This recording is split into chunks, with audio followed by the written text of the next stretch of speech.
రా ఎన్టీఆర్ అనే సంస్థ చెన్నైలో స్టార్ట్ అయిందండి ఇది. అలాగే రా ఎన్టీఆర్ మీల్ అని చెప్పేసి పిఠాపురం స్టార్ట్ చేద్దాం అని చెప్పేసి మా చైర్మన్ సాయి రూప్ గారు నిర్ణయం తీసుకుని ఇవాళ డిసెంబర్ 2వ తారీఖున పిఠాపురం స్టార్ట్ చేయమని చెప్పేసి మాకు చెప్పారండి.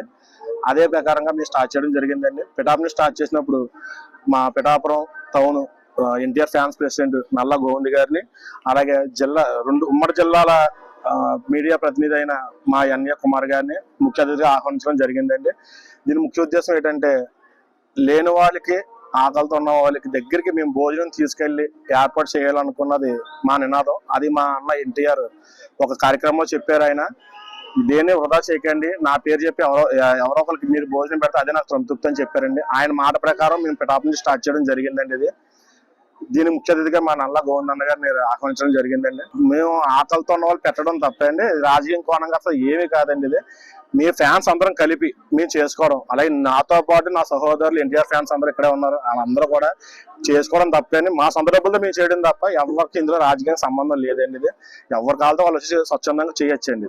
దీనికి రాజకీయం సంబంధం లేదు సార్. అసలు పిఠాపురం నుంచి స్టార్ట్ చేయడం కారణం అంటే అండి, పిఠాపురం చిన్న కాశీ అండి, కాశీ తర్వాత చిన్న కాశీ కాబట్టి అన్నపూర్ణాదేవి కూడా మనకి ఎక్కడి నుంచే, అలాగే దత్తులు కూడా ఎక్కడి నుంచే కాబట్టి ఇక్కడి నుంచే స్టార్ట్ చేయాలని చెప్పి పెట్టుకున్నామండి.